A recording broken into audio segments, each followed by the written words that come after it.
तत्सवितुर्वरेण्यं भर्गो देवस्य धीमहि धियो यो नः प्रचोदयात्।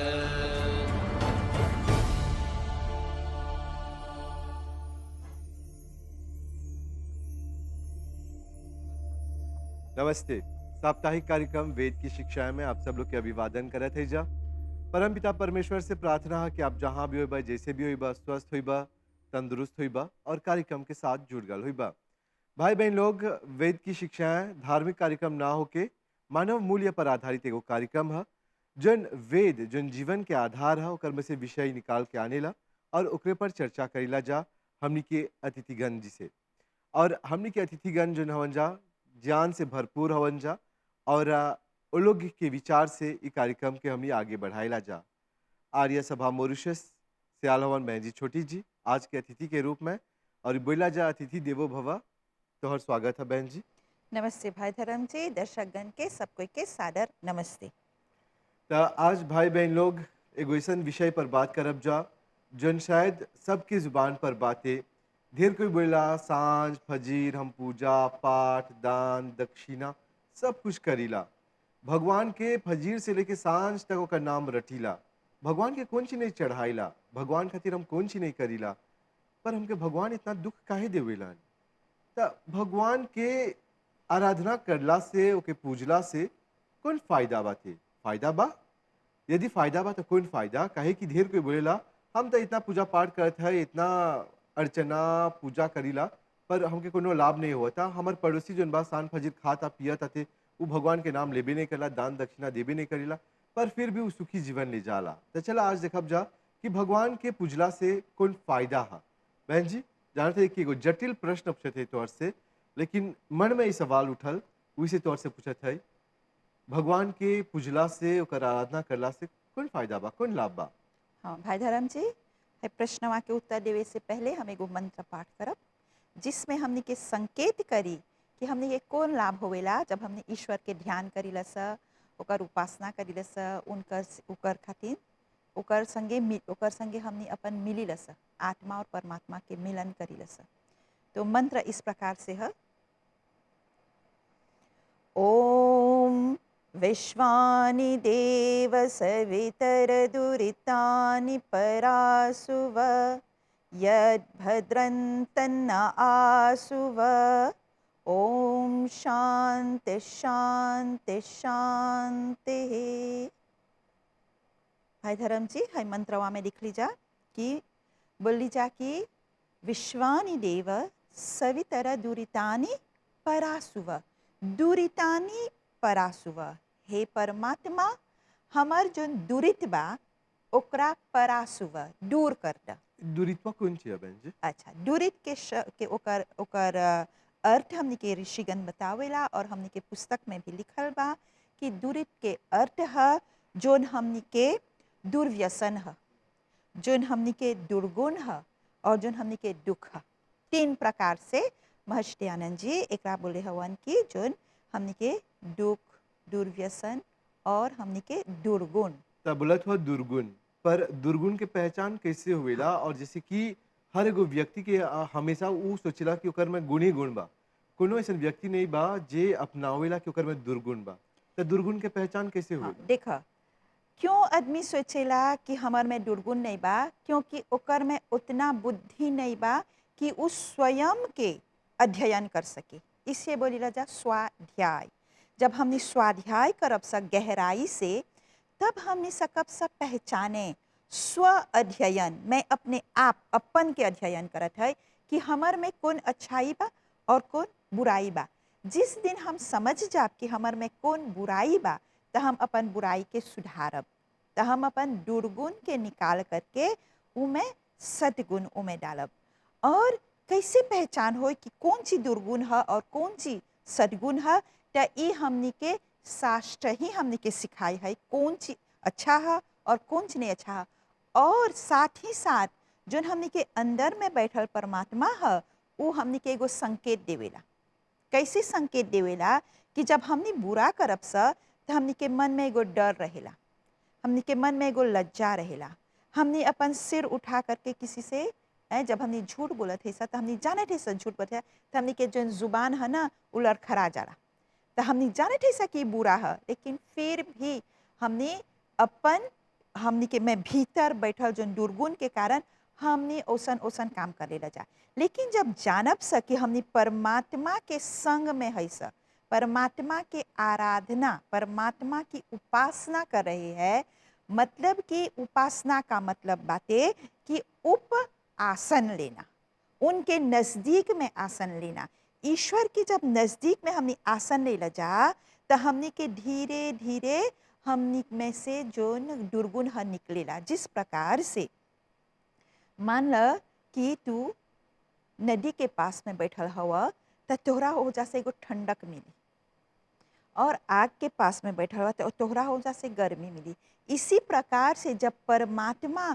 शुद्ध स्वरूप है जब ओकर में विकार नहीं है ओकर में दुर्गुण नहीं है तो जब हमने सचमुच के परमात्मा के पहचान के भगवान के जान के ओकर संग में बैठब सा तब जा कर के हमनी में के दुर्गुण निकली जैसे कि मान ल एगो एगो एगो आईना बा एगो लागलास बा वो अंधार में बा लेकिन जब ओकर में एगो लारिमिया रिफ्लेक्टे हो गल तो उ बरे लगल इसी प्रकार से हमनी मान ल एगो आईना है जा आर है परमात्मा उ हो प्रकाश है और हो जब प्रकाशवा रिफ्लेक्टे हुएला आत्मावा में तो हो आत्मा में भी चमक आ जाला तो ऐसे हमनी के दुर्गुण निकलेला अब दुर्गुण दुर्व्यसन बोला चला जो हमनी के लाभिचित हो गल बा मोविला बिची मोवे लाभिचित हो दूर। गल बा दुर्व्यसन तो जब हमनी जब जानब स कि परमात्मा हमनी के संग में बा हर पल हर क्षण वो हमनी के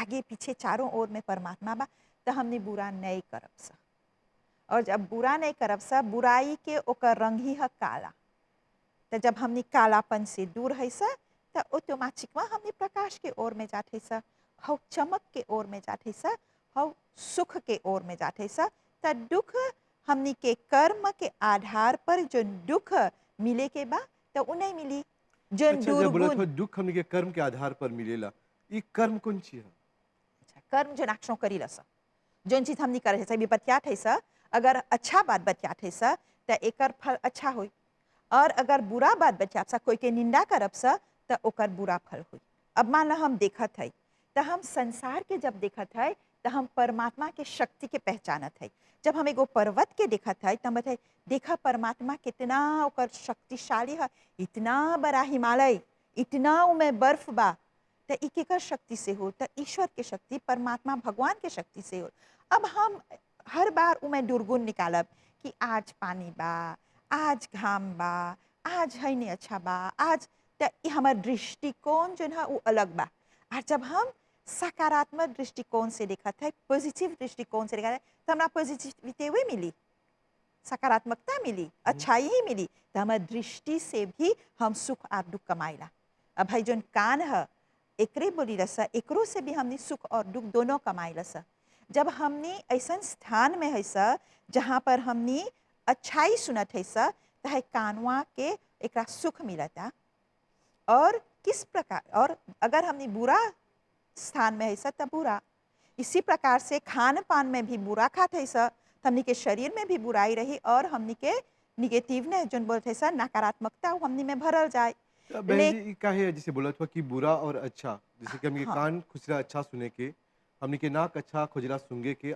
आँख खुजरा अच्छा देखे के मुंह भी अच्छा खुजेला पर दिखे थे जा कि जोन बुराई बा ज्यादा व्यक्तियों के उधर खींचेला नहीं दिखा और भाई जोन जी अच्छाई बा वो खींचबे नहीं करेला काहे है हाँ वही से भाई धर्म जी है मंत्रवा में लिखी ल जा कि दूरितानी जोन है ई प्लूरल में बा दूरित शब्द है और एकरा बहुवचन में जब डालब सा दूरितानी मतलब बहुत सारे दुर्गुण बहुत सारे दुर्व्यसन बहुत सारे दुख और आगे मंत्रवा में चल के बोली सा यद भद्रं तन्न आसुव दुरितानी परासुव चला जाए और भद्रन तन्न आसुव आ जाए तो जब हमने ऐसा ऐसा मंत्र के ले करके संध्या काल में सुबह और शाम को मतलब कि जब उठली सा और जब जाते सा सुते हमने अपन बुद्धि में ऐसन ऐसन मंत्र के ओकर मंथन करी लस अपन बुद्धि में, तब ऐसन ऐसन एक्शों करब स। और जब ऐसन निमन एक्शों करब स तो हमने के निमन मिली, भद्र मिली। भद्रम का अर्थ है जो भद्र, जो अच्छाई है, जो कल्याणकारक गुण, कर्म, स्वभाव और पदार्थ, एकरा बोले सब भद्रम। त इमे पदार्थ हमने क्या कर ले है सा, हमने खाली पदार्थ के पीछे दौड़त है सा। Material.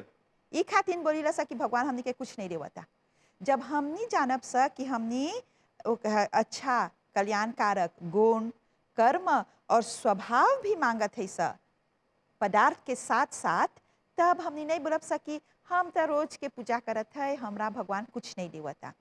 पहले हमने के छना देखे के कि पोम्ये में सबसे प्रथम भगवान हमने के कौन चीज देले बा, त है सुंदर जोन हमने के काया है।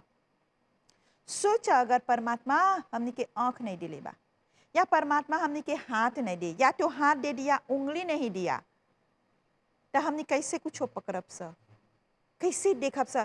तो है चीज जोन हमने बोली ल जा कि भगवान हमरा कुछ नहीं देले बा, हमने के सोच चाहना बदले के है। ये मंत्रवा में दिखत है सा कि परमात्मा से हमने मांगत है सा, लेकिन मांगने से पहले परमात्मा तो दे देले बा। हमनी के जोन हमनी में इतना सुंदर काया के आज ले सियांस एगो मनुष्य नहीं बनैले बा। मनुष्य क्या, वो तो खून भी नहीं बना सकले बा बनावे। रोबो बनेली बा। है जोन हमनी के है उंगटा बा भाई जी। एकरा जब हमनी जाइला सा त इंडिविजुअल लौकत डाली सा। आज तक संसार में दू जना के लौकत बराबर होल बा। इता एगो जटिल सवाल पूछत हवे, हमू कश्मकश में पड़ जाता है कि हमारे लेकर कोई दूसर के पूछ रहा था, डाल डाल के हम सब ले लेते सर। त देखिला जा कि जब पुस दलावल जाता वे जब प्रूवे हुआ था कि टू ही हुआ। आकेन साकेन के है जोन है पुस में के जोन लौकत है, साकेन के इंडिविजुअल बोलते हैं। एक ही सबके बराबर नहीं रही। जोन मनुष्य मर गल बा, जोन अभी बा, जोन आने वाला बा, वो भी बराबर नहीं रही। त सोचा परमात्मा कैसन ओकर कार्य चलता, कैसन। या भगवान के कोनो लीजिन है जहाँ पर ही बनावेला ई सब। त यही तो जानना चाहिए कि अब ऐसा परमात्मा हमने के इतना चीज देले बा और हमने बोलत ऐसा ओकर संग से हमने के लाभ नहीं बा, त कहीं ना कहीं हमने के बुद्धि के फेर बा ना। हाँ इता है। हमने के चाहन बुद्धि में सुधार लावे के, क्योंकि जब हमने निमन से मंथन करके बैठब सा त देखा जैसा कि भगवान हमने के कुछ बहुत कुछ दे देले बा।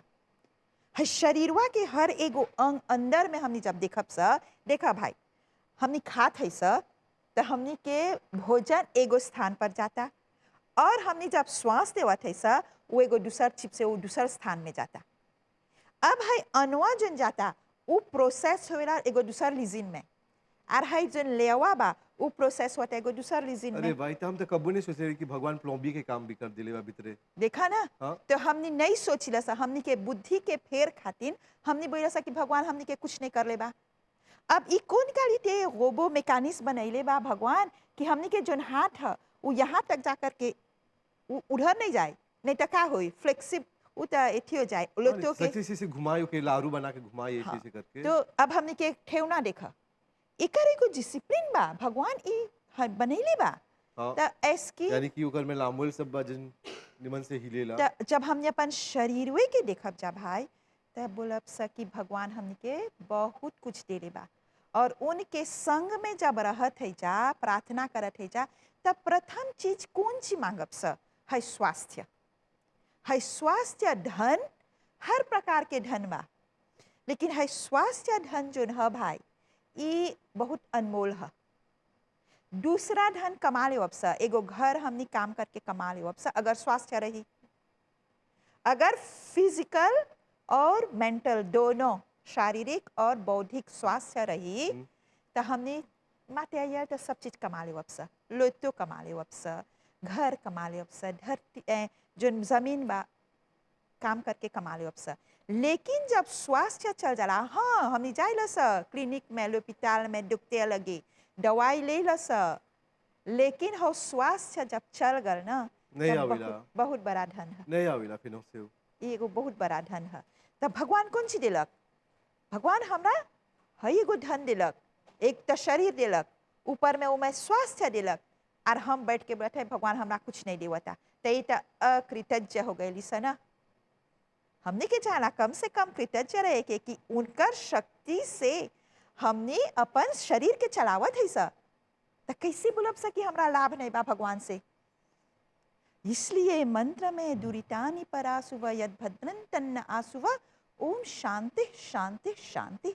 हे परमात्मा, हमरा तू हर प्रकार के शांति प्रदान करे होला हवा। हमने के ऋषिगण 3 प्रकार के दुख बतैले बा, और ई कारण शांति पाठ के बाद में हमने 3 बार शांति बोले जा, जो हमने के आदि भौतिक दुख है, आदि दैविक दुख है और आध्यात्मिक दुख है। तो ई कारण हमने 3 बार शांति बोले है 3 प्रकार के दुख हुआ खातिर। तो जब हमने परमात्मा के संग में बैठब जा, तो हमने के हो अब कैसे आशीर्वाद प्राप्त हो। देखा, जितना समय आप भगवान के ध्यान करत हवा, तो तू तो बुरा नहीं न सोचत हवा, तू तो बुरा नहीं न करत हवा, तो हर बुद्धि तो शांत बा ना, टेंशन तो नहीं न लेवत हवा। उस समय में तू तो भजन कीर्तन में, तो हर बुद्धि भजन कीर्तन में बा, तो टेंशन तो नहीं हुआ था उस समय तो हर बुद्धि में ना। तो इतना समय वा तू तो भगवान के संग में हवा, अच्छा कर्म करत हवा, तो ऑटोमेटिक मत तोहरा कर सुख मिली। तो कैसे सकब सा बोले कि भगवान के संग में है सा तो हमनी के दुख मिलता। लेकिन है भी चाहना जाने के हम क्या सचमुच भगवान के पूजा करत है, हम क्या सचमुच परमात्मा के संग में बैठल है, या किसी और भौतिकता के साथ में बैठी हूँ। अगर मैं परमात्मा का उसका रूप तो जानू, तो वेद में बोले हवन परमात्मा सपर्यगाह चुक्रम अकायम अव्रणम अस्नाविरम। परमात्मा के काया नहीं है। अगर हम काया के पूजा करब तो हम तो भौतिकता पर रुक गईली। लेकिन जब हम अकायम परमात्मा के सचमुच के उनके उपासना करत है, तब हमके जाकर के हम आध्यात्मिकता प्राप्त हुई। और अगर हम भौतिक वस्तु के पूजा करत है, भौतिक में हम 1000 प्रसाद चढ़ा देवब, तो प्रसाद तो हम ही तक खाब, कहाँ से वो देवता के मिलता। लेकिन जब हम अग्नि में डालत है, तो हौ होला जाकर के अग्नि देवता ओके भस्म करेला, ओकरा ग्रहण करेला, और वो केवल अपन लिए नहीं रखेला, वो ग्रहण करके वो विश्व में सूर्यलोक, अंतरिक्ष में वरुण देव को, पृथ्वी माता को, इस सब के दान देवेला। तो जब अग्नि वो भी सेल्फिश नहीं है, वो अपन खातिर नहीं रखेला, वो भी बांट देवेला। तो ऐसन देवता के हम पूजा करब जो निस्वार्थ भाव से सबकी सेवा करेला, तब हमरो में हो निस्वार्थ भाववा आए। जिस दिन हम समझ जाब कि हमरा छना निस्वार्थ भाव से हो कर्मवा करे के, उस दिन हमरा हो निस्वार्थ भाव के फल मिली। है तो कृष्ण योगी राज कृष्ण ने कहा कि निष्काम कर्म। तो जब मैं आराधना कर रही हूँ, जब मैं उपासना कर रही हूँ, तो उस समय हमरा छना उ निस्वार्थ भाव से उपासना करे के। हम तो व्यापार करत है, हमरा है डर तो हम है करब, हमरा है डर तो हम है करब, तो व्यापार होगा ना। इमें कहाँ बा सच्चा, उमें प्रेम, कहाँ बा श्रद्धा, कहाँ बा हो निष्कामता, कहाँ बा हो लीन होना परमेश्वर के प्रेम में, तभी जाकर के सुख मिली। अब कौन सी है परमात्मा के प्रेम? परमात्मा के प्रेम वो है कि हम परमात्मा के आज्ञा का पालन मैं करूं। जब हम अपन माता पिता से प्यार करत है, घर के माँ बाप के जब हम प्यार करत है ओकर से, तो हम ओकर बात सुनब। अच्छा, जब इतना बतियाई दे रही जा, तब हमके बतावा कि परमात्मा के जब प्रेम जब प्राप्ति है, बोला परमात्मा के आज्ञा चला ले, आज्ञा चला माने के, परमात्मा के आज्ञा का। अच्छा, परमात्मा के आज्ञा अगर हमने जाने को जब जाना, तब वेद को खोल लें, वेद को खोल लें, उसमें हर मंत्र में एक चीज आपको मिल जाएगा। देखिए, गायत्री मंत्र हमने बोली ला जाना, तब बोली ला जा ओकर अंतिम भाग में धियो यो नः प्रचोदयात्, हे परमात्मा मेरी बुद्धि को सतमार्ग पर प्रेरित करो। तो हैजा जब हम अपन बुद्धि के सतमार्ग पर प्रेरित हमरा चाहना करे के, सर्वप्रथम हम परमात्मा में कितना हमके चाहे जाने के ना।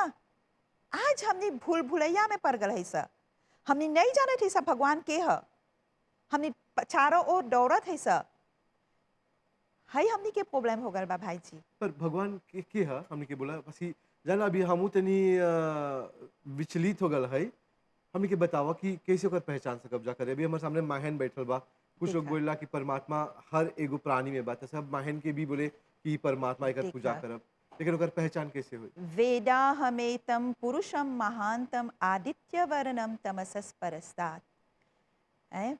मतलब कि ऐसन परमात्मा ऐसन हवन कि हमनी के ओकरा जाने के कारण हमनी के छाने के दिव्य शक्ति रहेगी। और दिव्य शक्ति जब में रही तो हमनी के छाना बहुत यम नियम के पालन करेगी। और यम नियम में जब देखिला जाता प्रथम है अहिंसा, सत्य, स्तेय, तब ब्रह्मचर्य। जब तक हमने ये सब योग दर्शन में बोलल बा 8 पड़ाव है हमनी के ईश्वर के जाने खातिर। त पोमिएवे जोन हमनी के स्टेप है वो है यम, मतलब कि अहिंसा, सत्य, स्तेय, ब्रह्मचर्य, परिग्रह। त अहिंसा ही तो बोला जला नॉन वायलेंस। हमनी के वियोलेंस नहीं चला करे के। त आज तक घर घर में वियोलेंस हुआ था। हबी तू पूजा आराधना करके हबी ताले जा करके पेकास का गैम हाँ, क्षमा करें, ई तो हाँ लेकिन बहन जी, लेकिन हमू एगो बात जोड़ती है कर में जैसे बहुत हुआ अहिंसा के बारे में। अभी देखा नवरात्र चलत बाते, सब कोई जोन बाते देवी माँ के आराधना करत हन जा, पर वो लोग भूल जालन जा कि घर में जोन बा बेटी स्वरूप जोन बा एगो सरस्वती बा, दुर्गा स्वरूप पत्नी बा, और ओकर माता जोन बा लक्ष्मी स्वरूप या ओकर पत्नी लक्ष्मी स्वरूप या माता दुर्गा स्वरूप। घर में वियोलेंस करके वो लोग के अपमान करके जाके पूजा पाठ करबा तो कौन फल त मिली? लाभ नहीं हुई, लाभ नहीं हुई। त हमने बोला थे सर कि यम नियम के बारे में बोला चली कि हमने के जोन प्रथम यम है वो बोलेला कि अहिंसा, हाँ, लेकिन सत्य। माफ करिए एगो बात पर आ रहा कास्कागम ओकर पर हम चाहती कुछ बोलते कास्कागम वो कौन छी हो? अच्छा देखा, हम अभी कैसे अभी तू बोला अभी शुद्ध आहार बा, तो हमने के शुद्ध हमने के वाणी भी चारा रहे की। जब हमने अशुद्ध वाणी बोले थे सर तो कागम टूट गल। जब हमने अशुद्ध देखा थे सर तो हमने के कागम टूट गल। जब हमने कोई के निंदा करे थे सर, कोई के निंदा सुने थे सर तो कागम टूट गल। ये नहीं सोचा जरा कि केवल भोजन से ही कागम होएला। ये तो केवल स्वास्थ्य के लिए है भोजन, लेकिन सच्चा व्रत वही है जिसमें हम नियंत्रण में रखें अपने आप को। इसे योग में बाते एगो प्लास जहाँ पर बोली ला सकी प्रत्याहार, कंट्रोल योर सेंसेस, अपने सेंस को अपने वश में रखो। तो अगर हम लोग सचमुच के अगर व्रत धारण करे एक जना चाहता तो ओकरा चाहेला है सब सेंसेस के कंट्रोल में। बुरा मत देखना, बुरा मत कहना, बुरा मत सुनना, बुरा मत उसका का व्यवहार नहीं करना, हाथ से भी नहीं करना है। केवल भोजन से व्रत नहीं हो जाला। भोजन जब हमने सात्विक करत है सर ओकर बला जला एगो आहार, शुद्ध आहार लेवत हवा। लेकिन व्रत का मतलब है अपन सेंस जोन बा, अपन सब जोन इंद्रिय है ओकरा कंट्रोल में। वश में रखे की है व्रत। तो यम में लिखी रजा कि अहिंसा है, फिर सत्य को धारण करना। सत्य क्या है? परमात्मा जिसने इस सृष्टि की रचना की, जो शरीर धारण नहीं करता है वही सत्य है। आज कहीं पर हम लोग चूक रहे हैं कि हम सच्चे परमेश्वर को नहीं पहचान पा रहे हैं।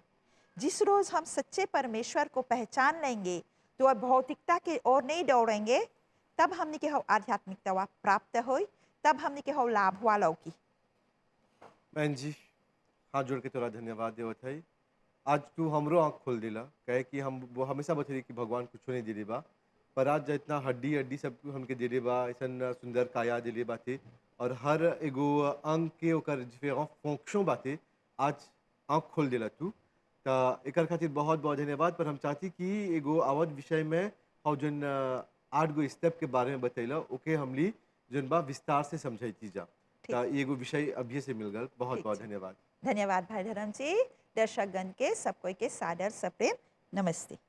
तो भाई बहन लोग, आज देख लीजा कि यदि आप सचमुच में परम पिता परमेश्वर के प्राप्त करे खोजत हुआ तो अनेक मार्ग बतावल गल बाते वेद में, पर सबसे जन सुगम मार्ग जिसे जाना थे जाके प्रकृति जिसे देखिला जा कि नदी अपन जल नहीं पिएला, पेड़ अपन फल नहीं खावेला, तो हमली काहे अपन आप के जन है इतना सीमित रख ले जा।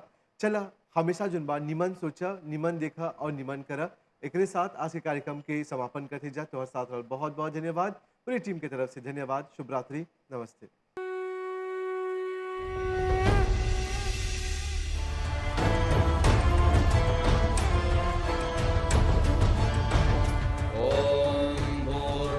सुवः तत्सवितुर्वरेण्यं भर्गो देवस्य धीमहि धियो यो नः प्रचोदयात्।